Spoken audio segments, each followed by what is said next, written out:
In this video, I'm going to show you how to use the voice mode feature in ChatGPT so that we can converse directly with the AI instead of you to go ahead and keep typing in concept or ideas. So let me just go ahead. I've logged in, and to start a voice mode or to use the voice feature, you can click it right here. So let's click.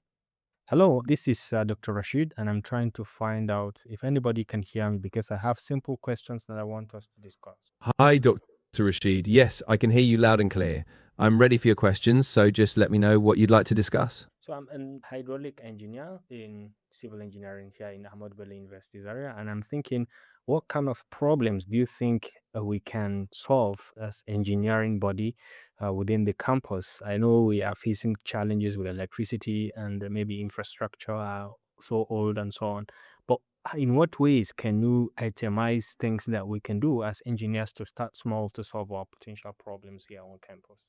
That's a great question. I mean, I think you could definitely start with some kind of energy efficiency project, maybe retrofitting old buildings with smart sensors or LED lighting to reduce power usage.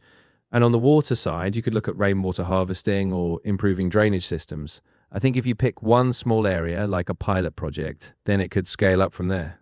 Does that sound like the kind of direction you were thinking? Yeah, that's fantastic. Thank you very much for that. I'm just trying to test out something. You're very intelligent and have a nice day. I'm really glad that helped. And yeah, if you ever want to bounce more ideas around or you need a second perspective on something, I'm here. Good luck with your work. I think this is a very good way to converse with the AI in ChatGPT, so you don't have to type anything. You can see the voice chat has already ended. So, and at any given point, you might decide to refer back to the text that has been written as the answers. Okay, so please go ahead, try to see how you can use the voice mode to chat directly with ChatGPT so that you can have a better understanding of what it does and maybe have an easier way to converse with it.